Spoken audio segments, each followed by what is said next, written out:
Today we have our largest attendance for a chamber luncheon. Yes.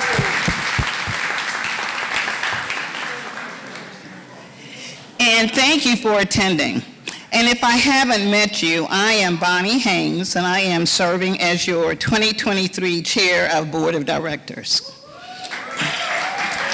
Thank you. I am a business development representative with Peach State Federal Credit. Thank you, Peter. So a very special thank you to Meta for sponsoring the luncheon today.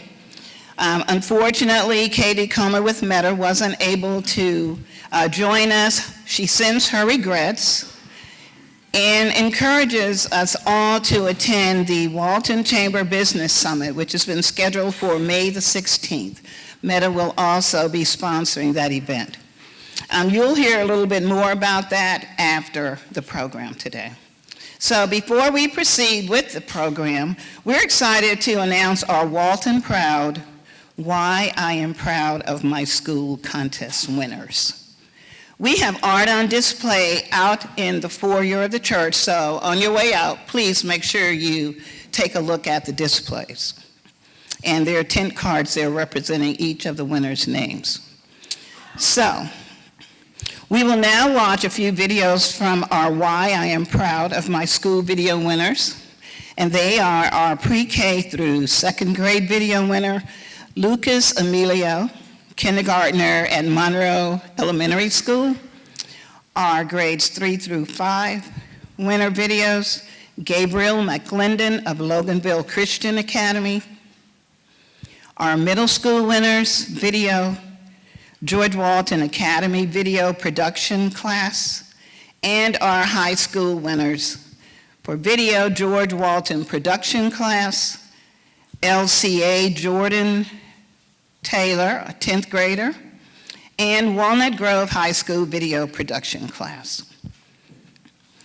So congratulations to these students, and we are all Walton proud.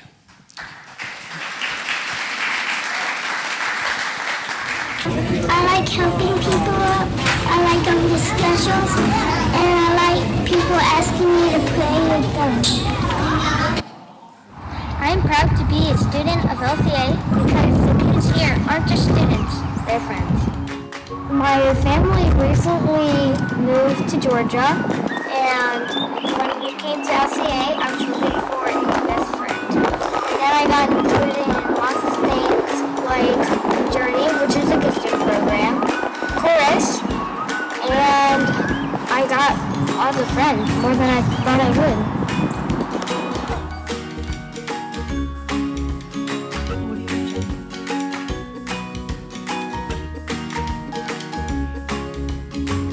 In 4th grade at LCA, I like to tell jokes to make my friends laugh. Have you heard the joke about paper? It's terrible. I'm Gabriel Xavier McClelland, and I am proud to be a student at Loganville Christian Academy.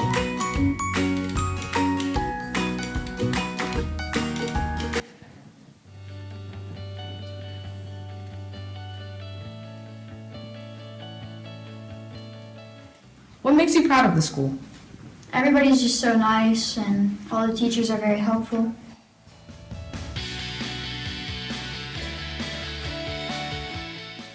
There's a place for everybody. Yeah, there's something everybody can do.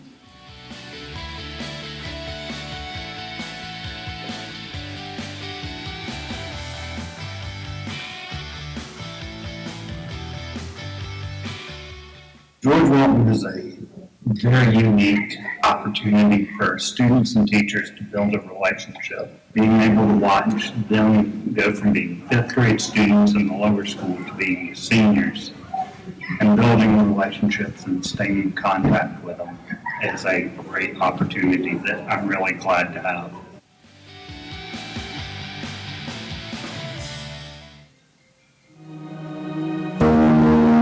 George Walton means tradition, family, and most importantly, opportunity.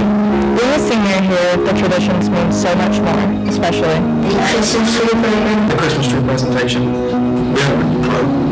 Christmas tree presentation. Here we really take pride in family. We want to support each other in any way we know how to. When asking what makes George Walton, we'll often hear How close everybody is. The people for sure. Like the student section. I think the people who make George Walton, all the students here and our faculty, they really just make the school. It's a family. Students need opportunities to explore new passions and fuel their dreams for the future.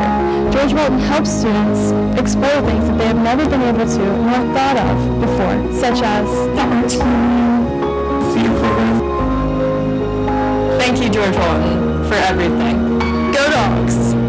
Go Dogs! Go Dogs!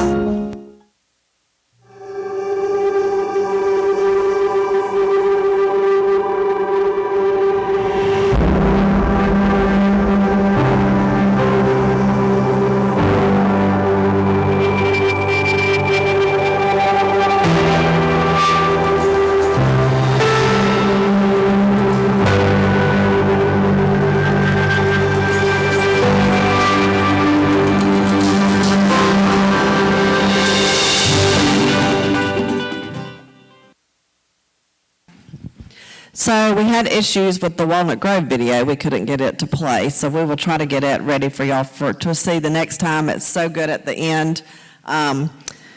Lindsay Allen says, "I'm Lindsay Allen and I approve this message." So it's awesome. So we'll try to we couldn't get the format to work on their system, so we'll try to fix that for the next meeting.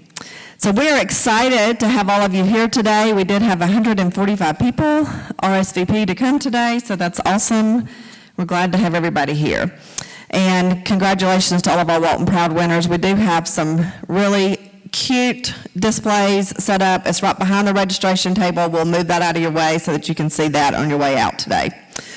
We're excited to hear from our state legislators today, and we're going to use a little bit different format because we've had a panel talk at our last two meetings, so we're just going to let each one of them have an allotted time at the microphone. Right, guys? Okay. Bruce is like, I don't know if this is going to work or not, Terry. We're going to try. Okay, so as I call your name up, if you want to go ahead and come and join me on stage and have a seat, then we will give them all a round of applause when they're all up here. So our first panelist I'll call up, and I'm sorry because I know you just got here and you're trying to eat, but our Senator Bill Calzert, he serves as the Senate for District 46 and was elected in 2006. He represents Oconee and portions of Barrow, Clark, Gwinnett, and Walton. Senator Calzert serves as chairman of the Senate Committee on Regulated Industries and Utilities, vice chairman of the Senate Committee on Judiciary, secretary of the Senate Committee on Reapportionment and Redistricting, and secretary of the Senate Committee on Rules. Senator Calzert also serves as member of the Senate Committee on Insurance and Labor and ex officio of the Senate Committee of Finance. I don't really know how you have time to do anything up there, but our next representative, Bruce Williamson, is here, and he is born and raised in Walton County. Bruce was elected in 2010. He represents District 112, which includes the eastern two-thirds of Walton County. He comes from a successful local business background in property casualty insurance, banking, and real estate, where he has created over 100 good-paying jobs. He's a dedicated husband and father and active in his church. He supports numerous local nonprofits, serves on the board of the Georgia Chamber of Commerce, and is past president of Leadership Georgia. He was elected by his fellow House Republicans to serve as the chairman of the House Majority Caucus. Thank y'all both for being here. And finally, last but certainly not least, Representative Ray Martinez. Representative Martinez, you just jumped on up here. You go, Ray. Was elected in 2022. Ray represents District 111, which covers the cities of Loganville, Walnut Grove, Between, and Decula and Gwinnett. Ray served 7 years on the Loganville City Council, 4 years as mayor, and he is 25 years retired Navy veteran, served 3 tours in the Middle East in support of Operation Iraqi Freedom and Enduring Freedom. Thank you for your service, Ray. And Ray was a board member of the Development Authority of Walton County, Georgia Commission on Equal Opportunity, and Stone Mountain Memorial Association. Senator Brian Strickland said he is not able to be here today, but does send his regrets. So let's give these 3 a round of applause.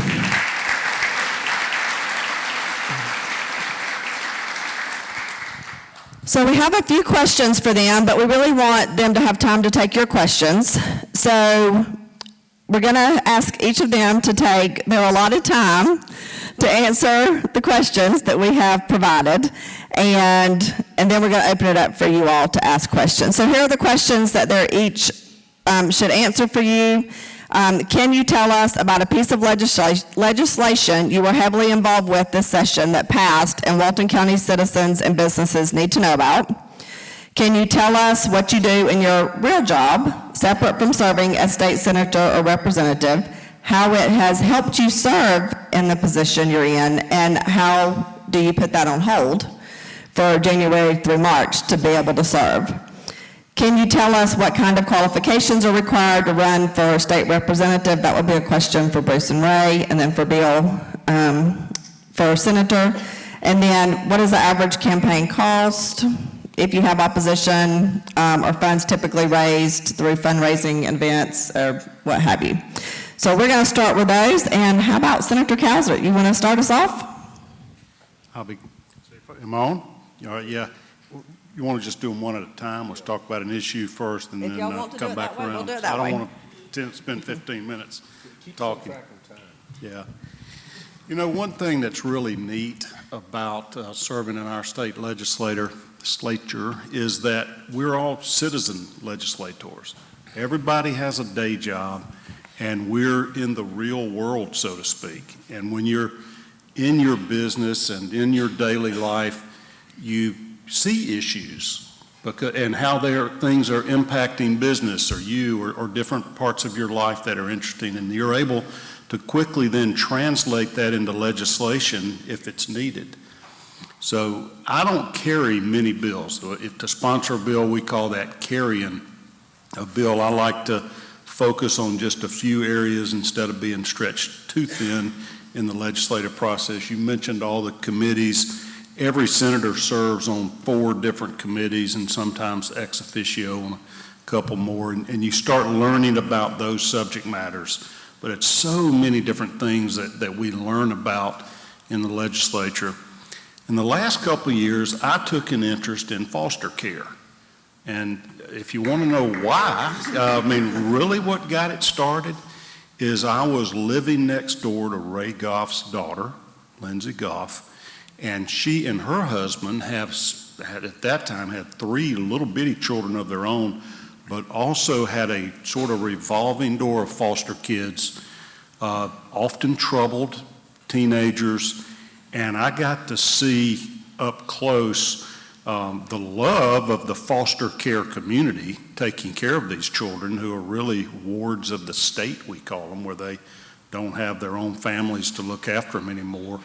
But got to see how difficult that was and what a rough go of it those kids had, and tried to see what we could do to make things better for them. So a couple of years ago, there was a bill that passed that worked to help kids that age out of the foster care program at 18. But you know, those of you with kids, you're definitely not grown up at 18. You know, you're not. I mean, these are kids that needed to go to college. They didn't have a way to house themselves or transportation, and there are some wonderful charitable organizations that help do that. And so we worked on some tax credits and some programs to help these kids transition into adulthood, basically to be self-sufficient. And I got to learning about the program. So this year, the Lieutenant Governor, Burt Jones, who represented us before Brian Strickland, had a package of about 3 bills to help make that foster care system more efficient, more effective, better for the kids, and I agreed to handle one of them.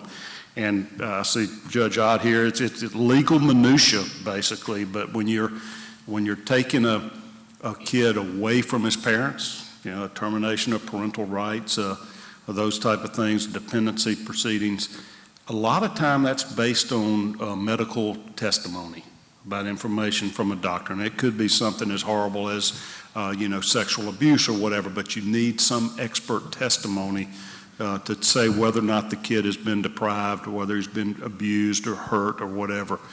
And we want this legal system to work quickly when you're doing these things, putting a kid in foster care, protective, of the child. our general civil litigation process, we get 6 months to get prepared for trial. It usually takes about a year. But in the juvenile dependency situations, you're trying to get it more like 30 days to 6 weeks.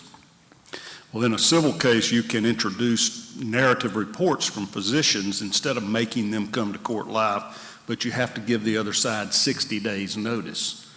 That's longer than the whole start to finish process should be in a dependency type proceeding. So this bill narrowed the time you had to give at least 15 days notice to introduce medical testimony by narrative reports instead of live testimony. Sounds small, but it should make things much more efficient and able to successfully present evidence on both sides. And it passed, and the other couple of bills passed as well that all go towards helping make a streamlined process for helping these children in foster care. So I felt really good about doing it. You know, does that impact Walton County? Maybe not the business community so much, but it does our society, and it's the right thing to do to take care of these kids. And I applaud all of you in the audience that have helped do that, either through having the courage to be a foster parent or else through financial support for that system. Thank you. We do have some organizations here today that that help in that arena, so I'm sure they enjoyed hearing that news. So looking at Kathy from Alcoa Casa back there, I know she was glad to hear that. Bruce? All right, so you're going to have to restate the question. Okay. Can you tell us about a piece of legislation that you were heavily involved with this session that passed that you think that the Walton County citizens or business community want to know about? Okay. So, yes, I'll do that. So what I didn't fail to put in my little bio information to you is that, and similar to Senator Calcert, who incidentally does a fantastic job of representing the majority of Walton County, he was in the legislature when I got there. He reached out, held out a hand to me and helped guide me through my freshman couple of years of service to Walton County in the legislature. Has been an invaluable resource, but I say that to the point to the fact that he's an attorney. I'm not. I come straight from a world of business. But he guides me, and I trust him in a lot of the legislation he touches over in the Senate because he's got a deep legal background. Similarly, I feel like I've been blessed to have a pretty good business background. I'm going to talk about a couple of things that I think are important to all the businesses that are represented in this chamber today, and that's tax policy. And on sort of broad brushstrokes, I chair the Income Tax Subcommittee on our Ways and Means Committee. And I like to say the Ways and Means Committee is the revenue generating committee in the Georgia House of Representatives where all tax bills have to start, but I like to say that we're guardians of the taxpayer's pocketbook. And on that note, all of us know that Governor Kemp did a fantastic job leading us out of the pandemic. He received huge criticism from the very top of our federal government at the time, all the way down to a lot of people in the press said that he was putting us at risk when he let us out of the pandemic. But he followed the science, looked at the data. He knew that many of our service businesses were going to be bankrupt, never to come back if he didn't do something rapidly. He opened up Georgia before any other state, several weeks ahead of our good friends down in Florida when they followed our lead on that example. But what he's done since, because of that action, our revenues exceeded all of our expectations, and not just the federal funds that were flowing in through the various pandemic relief bills, but our state income taxes went up, our state sales taxes went up. We rebounded faster and stronger than any other state that I know of.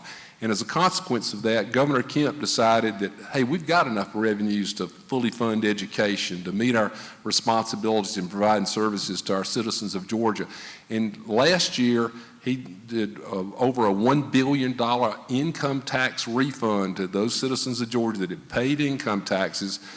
It was $500 to a couple, $375 to a single head of household, and $250 to a individual taxpayer. He's doing that again this year, another $1 billion coming back. But what you might not know, there's going to be another $1 billion coming back this year in property tax relief funds. How many of y'all knew that? Does anybody know that? You're really paying attention to the press. I see Chairman Thompson back there, and he's doing a fabulous job helping run our county. Chairman Thompson, thank you for coming today. But so that's responsible, being very responsible with the taxpayers' dollars. So this session, we did two other things I think businesses are interested in. I carried one bill, and not getting too far in the weeds, but the majority of businesses in the state of Georgia are small businesses, and the vast majority of you are organized as some sort of pass-through entity, S corporations, LLCs, partnerships, and I passed a bill last year that allowed you to pay your state income taxes through those entities, thereby lowering how much federal taxes you owe. Completely legal, approved by the IRS, and it's actually keeping tens, if not hundreds of $1 million back on the balance sheets of Georgia businesses and small businesses. That means your personal checking accounts. The second thing, we tweaked it this year to make sure that any pass-through entity could avail themselves of that opportunity. And happy to answer any questions offline if you feel like your business might have been overlooking that opportunity this past tax season. The second thing is we passed Senate Bill 56. This bill speeds up the timeline for taking us on a march towards a 4.99% income tax rate in Georgia. That rate's currently sitting at 5.75, January the 1st of this year. The coming year, it'll go down to 5.49, and if we shorten the timetable, I would say we're going to go down 0.1% each year over, I guess it's about 7 years or so, and getting us on down to 4.99 and hopefully even further. We've implemented a flat tax. We've eliminated the marriage penalty for our standard exemptions, so effective January the 1st, you'll be able to, single tax exemption is $12,000. If you're married, filing jointly, it's $24,000. You get $3,000 per dependent. So a married couple or a married couple with 2 children will not pay any income taxes on the first $30,000. And that's substantive. Nobody is being penalized under this legislation. It's fair to every citizen in Georgia. The second thing I think is important to business is that we got to remember that we're here representing the legislative branch. I just talked about the executive branch, Governor Kemp, and how he ministers all of the services that we have for the citizens of the state of Georgia. But what we've often failed to talk about when as businesses is how important the judiciary is to Georgia. Today, we've already been called out, former Chief Justice John Ott and his bride are here today joining us. What the judiciary does in our three-legged stool of government is they protect our rights as citizens. They adjudicate any law violators, be it civil violations of the law or criminal violations of the law, and importantly to business, they settle our contract disputes. It is hugely important that we have fair, balanced, and independent, nonpartisan judges across our state to be able to do this for business. That's why we set up the conditions in Georgia to have fabulous business environment. And how many years running are we the #1 state in which to do? 9 years in a row have been recognized as the #1 state in which to do business. And that's thank you, that's a huge part of an effective government, including our judiciary. And on that note, I'm going to embarrass him, but I would like for us to recognize recently retired Chief Judge John Ott, and thank you for your service for these years.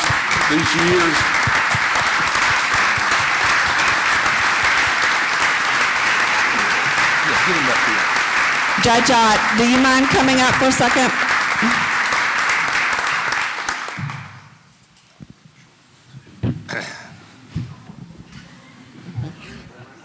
Come around here, Judge. I knew I'd embarrass him, but he told me that he's glad that I invited him to lunch because Lisa'd have him back doing yard work today. So,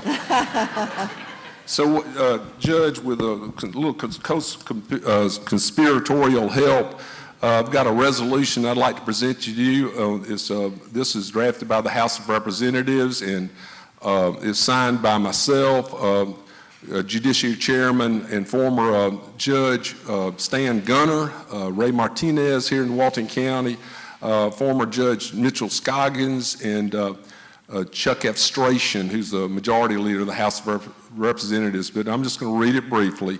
It says, a resolution recognizing and commending Judge John M. Ott and for other purposes, whereas Judge John M. Ott has long been recognized by the citizens of this state for the vital role that he has played in leadership and his deep personal commitment to the welfare of the citizens of Georgia, and whereas he has diligently and conscientiously devoted innumerable hours of his time, talents, and energy towards the betterment of his community and state, as evidenced dramatically by his superlative service with the Alcovy Judicial Circuit, and whereas since being appointed judge of the Superior Court of the Alcovy Judicial Court by then Governor Joe Frank Harris in 1990, Judge Ott has successfully been reelected every 4 years and held his position.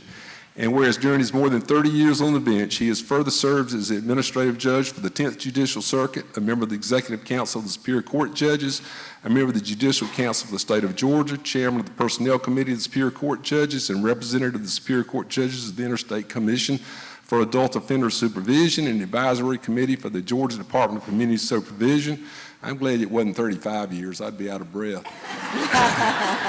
So, whereas Judge Ott's significant organizational leadership talents, remarkable patience and diplomacy, keen sense of vision, and sensitivity to the needs of the citizens of this state have earned him the respect and admiration of his colleagues and associates, and whereas he is a person of magnanimous strength with an unimpeachable reputation for integrity, intelligence, fairness, and kindness, and whereas Judge John Ott has served with honor and distinction with the Alcovy Judicial Circuit, and his vision and unyielding commitment has set the standard for public service, whereas it is abundantly fitting and proper that the outstanding accomplishments of this remarkable and distinguished Georgian be appropriately recognized. Now, therefore, be it resolved by the House of Representatives that the members of this body recognize and commend Judge John M. Ott on his efficient, effective, unselfish, and dedicated public service to the state of Georgia, and extend the most sincere and best wishes for his continued health and happiness. And is signed by the clerk of court. This resolution was adopted February the 21st, 2023, and it'll be in the permanent archives of this state for as long as we are around. So thank you, Judge. Thank you.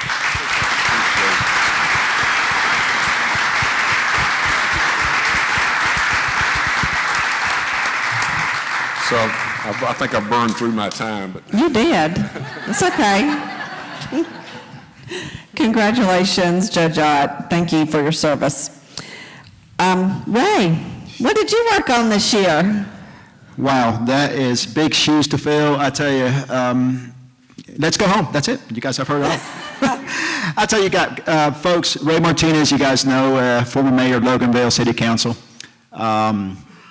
I represent Gwinnett County, so I represent the circus in Gwinnett County, and then I come great to Walton County, and it's just a great thing. Let me tell you, you guys probably don't know what we got here in Walton County. You guys are blessed. This is a blessed county. And I'm going to tell you why we're a blessed county. You got 38 years of experience. I'm just a little freshman. I'm a kindergartner. This gentleman right here is a senior, and this gentleman right here is a junior. You just heard these guys talk, okay? Bucket of information. I'm just a freshman, kindergarten, and I'm soaking things up. But we got 38 years, 2007, 2011, and our other senator, Brian Strickland, that's not here. I'm just following the ropes, guys. We are blessed. And I'm going to tell you one last thing, how blessed we are in Walton County. Within 20 miles, we have a governor in Athens. We have a lieutenant governor. We have a chairman of regulated industries right here in Walton County. We have the majority leader, Chuck F. Strachan, 15 miles in Gwinnett County. We have the caucus chairman right here. We have the vice caucus chairman. If you guys don't know this, now you're learning. Houston Gaines, right down the street. Okay. We have Clint Dixon, right down the street, a chairman of education in the Senate. Guys, you are blessed. Within 20 miles. And yours truly, Mr. Ray, sits between, and I got to be on my best behavior, y'all, because I sit between Chuck F. Strachan, my majority leader, and my caucus chairman. So I've got to be on my best behavior because they're watching me at all times. And I don't think not one legislator in the state of Georgia has that leadership around them. And let me tell you what I've done, because you're asking me about what bills I passed. Zero. Passed zero. That's right. That's right. I passed zero, and I'm proud of that. You voted on a lot. I'm proud of that. No, I'm proud of that. You don't have to. You know what?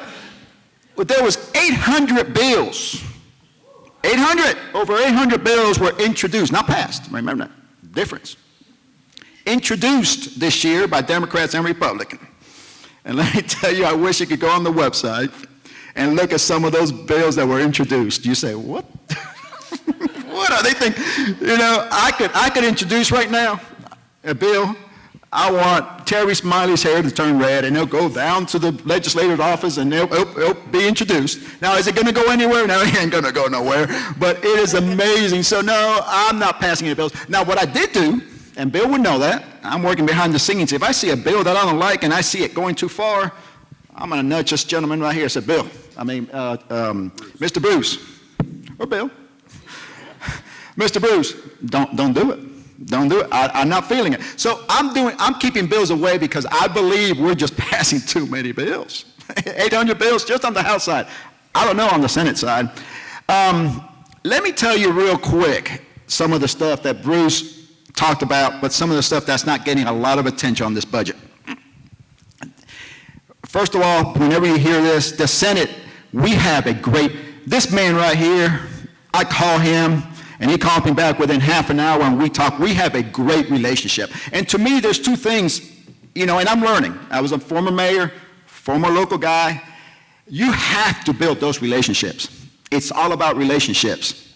So when you hear in the AJC and the news meet about the Senate and the House, I can tell you right now, it ain't happening in Walton County because we get along. We may disagree on some stuff, but me and Brian Strickland, I don't know how many times, I take the other Senator, Brian Strickland, and Bill Cowser, and we have a good discussion because I'm absorbing, I'm learning. I'm the freshman, I'm the kindergartner, remember that? He's a senior. So I want to listen to my 12th grader right here and my 7th grader right here because he's a junior. All right, so guys, we have you are blessed. I'm telling you, not every district, not every county has that type of relationship that we have. And I respect every single one of them. And I'll go to bat for these guys, man. I will go to bat 100% for these guys. But let me tell you one thing that we passed both on the Senate and the House on the budget, which is a $32.4 billion with a B, not with a million, $1 billion budget. And that's not getting a lot of attention. Schools. My teachers, if you're any educators here, any teachers, you just got a $2,000. We have some over here. That's right. Your teacher's got a $2,000 raise this year. $2,000 raise this year. That's right.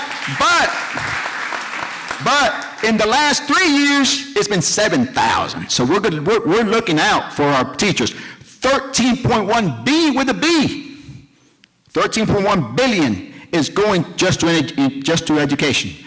That's over 50% of the $32 billion budget. So we're looking out for our teachers. We're spending money on school resource officers. How much millions of dollars on nutrition for the kids that are not able to pay free or reduced lunch. $1,000 towards the custodians, school nurses. So and by the way, the most important thing is QBE. If you guys know QBE, the formula, quality basic education for every kid in the state is fully funded. Fully funded. We have spent more on education this budget than we have in the history. Correct? Folks, please tell me if I'm wrong. We have spent more money on education this budget than we have ever in the history of Georgia. So I just want to bring that up because it's very important because you see what's going on in the AJC about education. We love our private schools and we love our public schools, and we're going to look out for them. But look, folks, you guys know me. I'm learning a whole lot. It's been fun. Let me tell you, it's been fun. I'm having a good time. It's good to see. Look, it's good to see Mr. George Walton up there, Mr. Hobbs. The basketball team came down, and we got a tour of the Capitol. When you come, and I'm going to finish up with this real quick. When you come to the Capitol and you let me and Bruce know, Mr. Bill, we're going to be the best. I'm going to leave what I'm doing. If you let me know you're coming, so by the way, that's your house. That's a people's house. You know that, right? You don't have to pay to get in. You come on in and you say, I want to go see Representative Bruce, Senator Bill, or Representative Ray Martinez. And I'm going to stop what I'm doing. I'm going to host you. And I'm going to give you the best hope because it's a beautiful house, brother. It is a beautiful house. That is your house. So come on down and say hi to us, and I'll be the best host that I can. Thank you. Okay.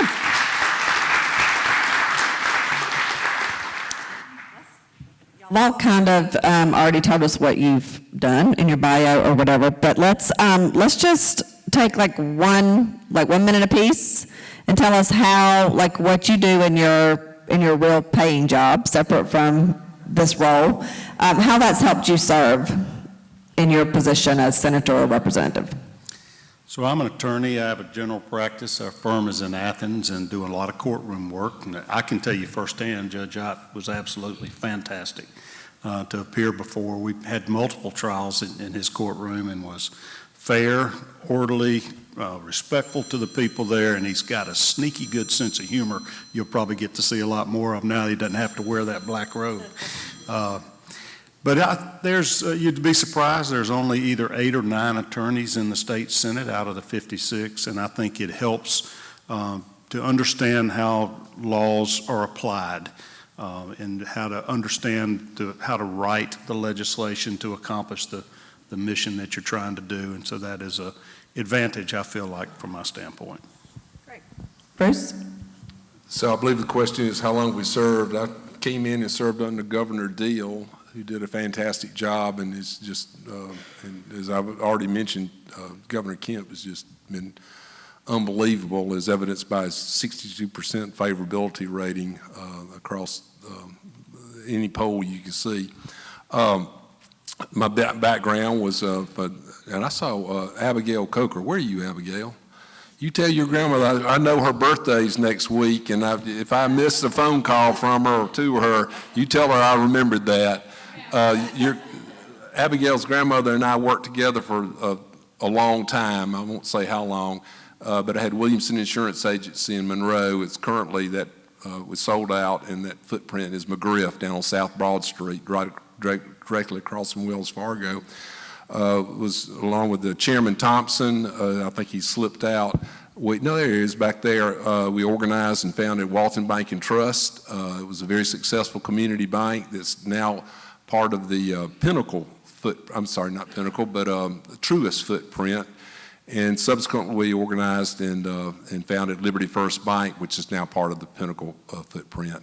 But throughout the first week I graduated from college, I bought some bought a house, income-producing real estate, and continued to do that through the years, and now just manage that portfolio, and that's what I do for a living.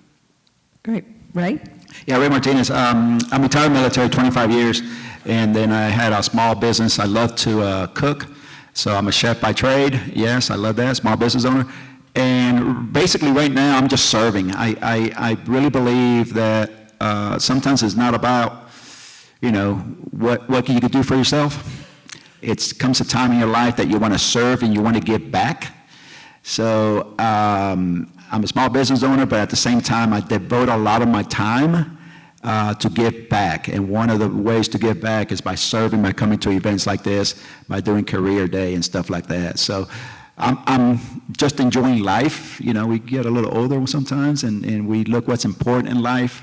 And I think to give back, especially to our youth, is very important. So that's what I'm doing right now. That's awesome. Thank y'all.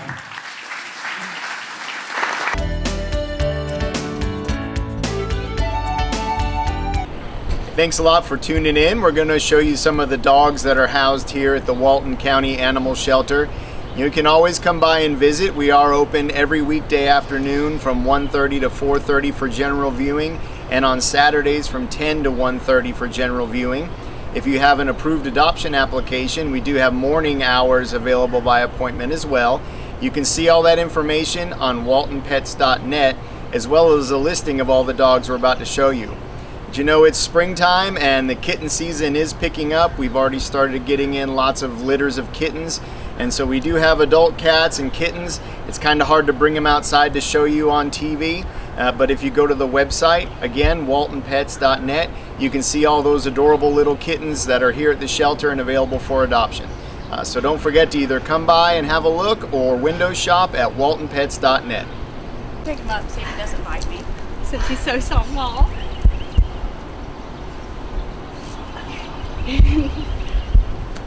Ready? This is Brownie. He was an owner surrender on Monday. He is about 5 years old. He's just a cute little guy, and he's very friendly for a Chihuahua.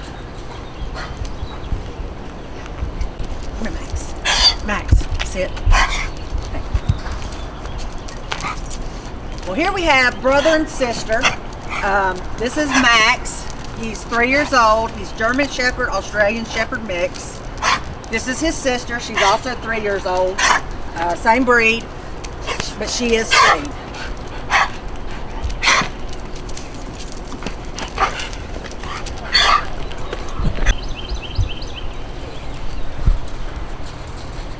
This is Sandy. She was brought to us on Monday as a stray because she was limping and walked up in someone's yard, and she does appear to have some type of minor injury, nothing crazy. She is right under a year old, so still a puppy. She's not very well on a leash, but if you go slow and show her attention, then she'll love you.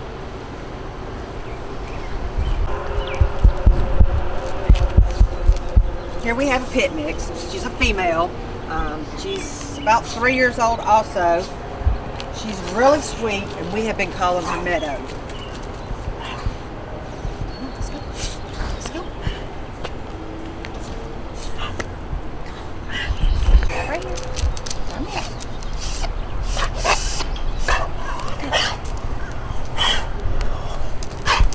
This is Nikolai. He's 5 years old. He's a lab and hound mix. He's not neutered, not vaccinated, and he's heartworm positive, but he's an owner surrender and he's looking for a very loving home. He's good with cats, dogs, and all kinds of people. And he's just looking for his future family.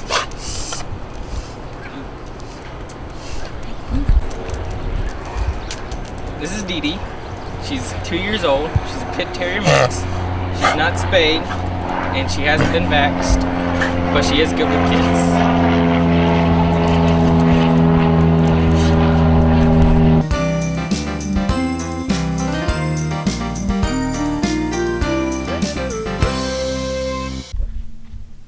Hello, I'm Kenny Sargent with Keep Walton Beautiful and the Walton County Recycling Center. I want to thank everyone for tuning in. First off, hope everyone had a great Earth Day. I hope we all took a little bit of time out to think about what we as individuals can do to better take care of our planet.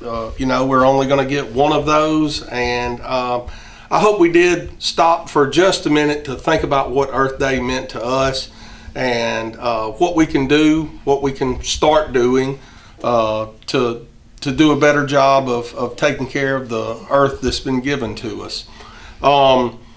One of the big things we're working on here, we're getting ready for our paint collection event. That will be Saturday, May 6th from 8 a.m. to noon. We got the new pricing in from the company we work with, and just so you know, we don't make any money on the paint that's brought in. The only charge that we have is what we're being charged for this company to take the paint from us. So we don't make anything on that, but we do try to collect enough to at least pay for the event. So that being said, the charge is $3 per gallon can of latex paint and $5 per gallon can of oil-based paints.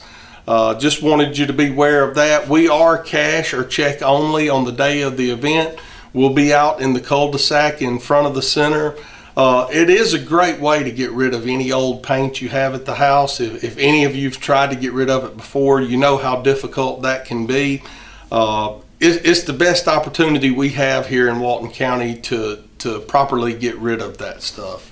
So come on out and see us. Give us a call, 770-267-1421, for any questions you have about the event or any questions you have in general about recycling or litter or any upcoming events or any environmental questions you have. We'd love to hear from you and get your thoughts on things and answer your questions. As some of you may have heard, we have started accepting mattresses here at the recycling center again after having to take about 3 months off from accepting those. We found a company in Atlanta that actually refurbished the mattresses, and I think most of them go overseas. But with that being said, after, we're kind of working through things and feeling this out, we just knew that we needed to take mattresses to provide the citizens with an opportunity to get rid of those or somewhere to take them because they were getting so difficult to get rid of. But with that being said, after a couple of loads, the companies called us and we were getting a lot of mattresses that simply could not be refurbished. So what we're asking is that if you do have mattresses that you're going to be getting rid of, don't sit those things outside in the weather and let them sit there for a month and get old and tattered. If your box springs are all broken up, if the mattresses have holes all the way through them and they're in really bad shape, they're soaking wet, been sitting outside for a month, we're not going to be able to accept those. So we do accept mattresses here, but the mattresses are going to have to be in a condition that allows them to be refurbished. So just wanted to make that clear because we will be having to turn some people away because we simply can't, we have nowhere to get rid of mattresses if the company we're working with won't take them. So we're going to have to get a little more stringent on what mattresses we do take.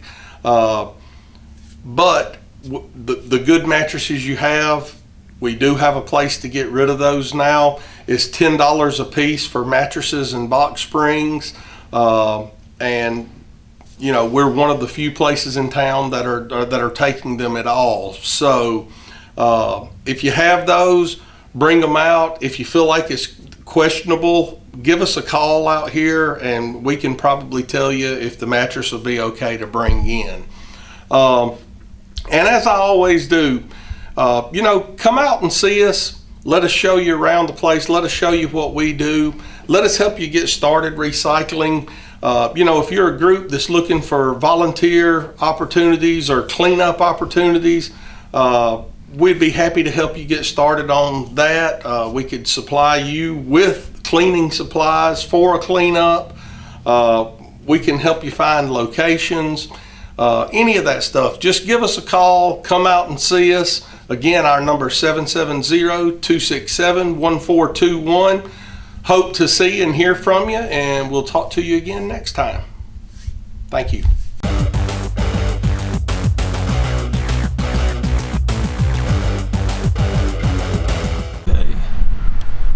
Hi, I'm Jody Johnson. I'm here with another recreation report.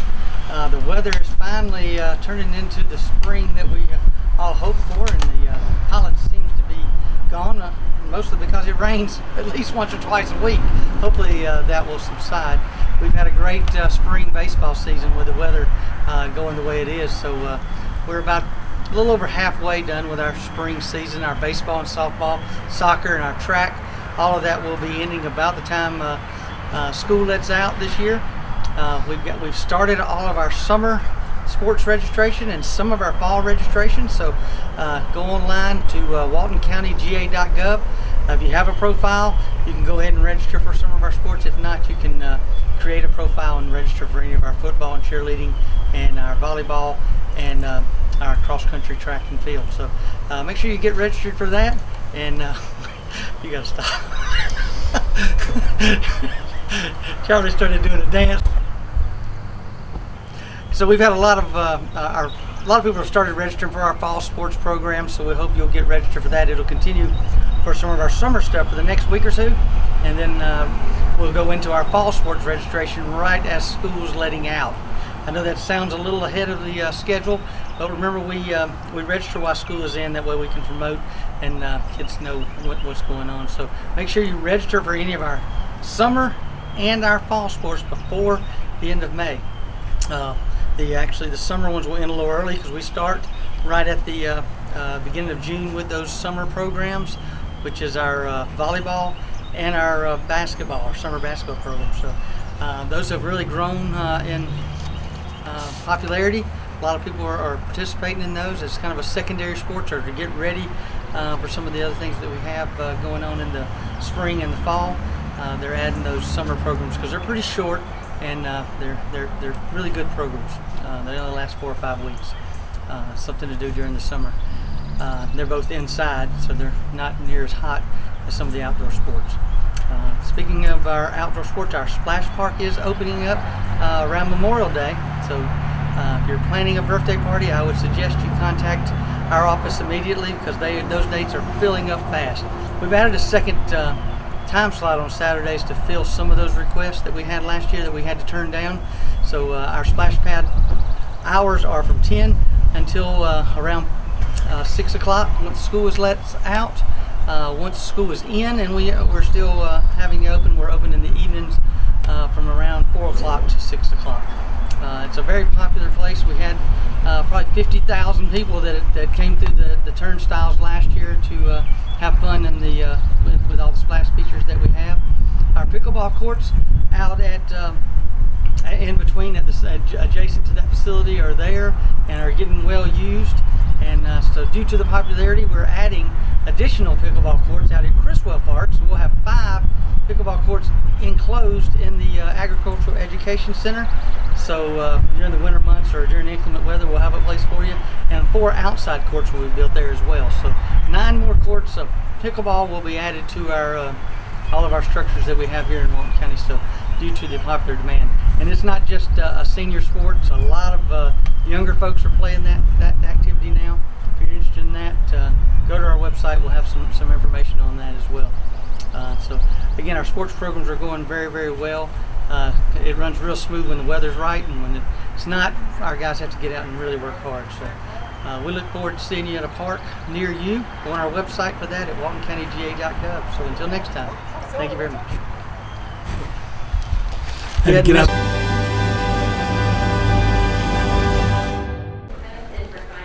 Hi, welcome to Monroe Walton Center for the Arts. Today I want to remind you about the garden tour. It's coming up on May the 6th. We've got 5 of the prettiest gardens in Monroe on the tour. Everything from kind of smaller in-town cottage gardens to places that are more spread out. We have an herbalist with a medicine wheel garden. We'll have plein air painters in the gardens, and even some music in some of the gardens. So it's just going to be a really, really fun day out for anybody who loves to be outside, anybody who loves to garden. If you want some inspiration or just a relaxing day out, Saturday, May the 6th. It's from 10 to 4. There are 5 gardens on the tour. You can come in here to the Art Center to pick up your tickets. By the time you see this, the tickets will be at the full price, which is $30. But you can come in here to pick up your tickets, to buy the tickets, or go online to monroewaltonarts.org. It's right on our front page, the link to buy the tickets. So you can also probably do walk-up tickets on the 6th. So if you want to wait until the 6th, you can. But I would urge you, so that it helps us with planning, of course. But please do participate and support us. This is a fundraiser for us, and our gardeners have worked so hard getting their gardens just picture perfect for you, and they love to share their knowledge. That's the feedback that we get back over and over again about our garden tours, is how gracious and hospitable the hosts are, and they love to talk about plants and give you their favorite tips and ideas and design ideas. So you'll learn a lot, you'll have a lot of fun. So that is May the 6th. Please, please, please do buy your tickets soon for that. We have a couple of new classes coming up. We have a photography 4-week course. I think it's 4 weeks. 4-week course on Saturdays that starts on April 29th. And we have an embroidery 5-week course. It's taught by a master artist. Her name is Suzanne Chansey. She is just amazing. And she does artistic surface embroidery. You'll really be inspired. It's not, as she says, this is not your grandmother's tea towel. This is really artistic and pretty, and will incorporate found objects in what you'll be producing.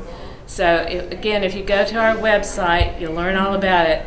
It starts Wednesday, so you're going to want to jump in and register as soon as you see this, because it starts Wednesday, April 26th. So, and it's a 5-week course, and you get all your supplies, everything that you need, and it's all on the website, monroewaltonarts.org. And the last thing is, I don't know if I showed this. This is a brochure about the garden tour. If you want to come pick this up, take a look. We're trying to get this around town. Please do help us spread the word about the garden tour. And then we have summer camp coming up. I can't remember if I've mentioned that yet, but we have 5 weeks of summer camp. We have 4 weeks that are mixed media camps. That means they'll be doing all kinds of different projects. And then we have actually 2 weeks this year of pottery camp. So one of the weeks is the regular time from 9 to 12. One of the weeks we're actually bumping it up against one of our mixed media camps.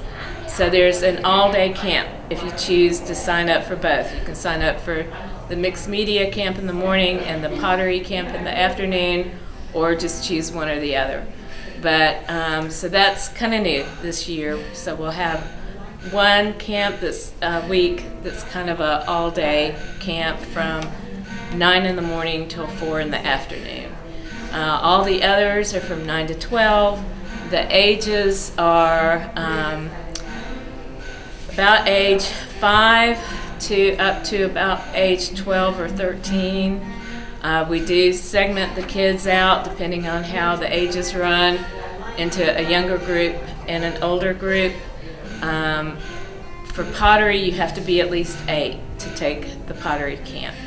So go online, Monroe Walton Arts and .org, and you'll see the links for summer camp.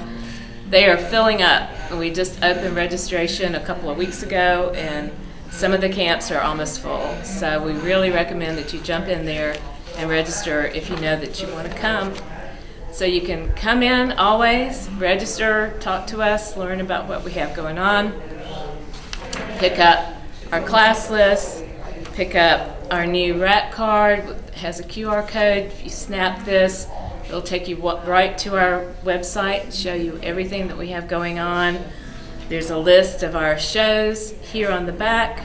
The Tiny Art Show is our next show coming up. Right now we have the high school show, which is just fabulous.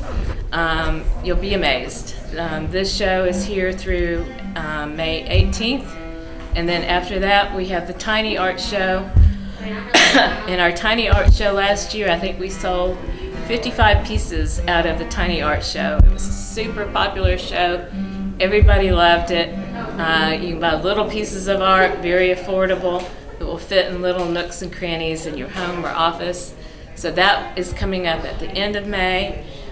And again, you can learn about that by going to our website or coming in here and talking to us. We have the literature, all the guidelines and everything printed out for all of our shows for 2023. We have the Tiny Art Show. We have a new show, which is a pottery and digital art show and sell. And then we have the regional show. Everything is here in the gallery. You can pick that up at your convenience. So we hope to see you soon.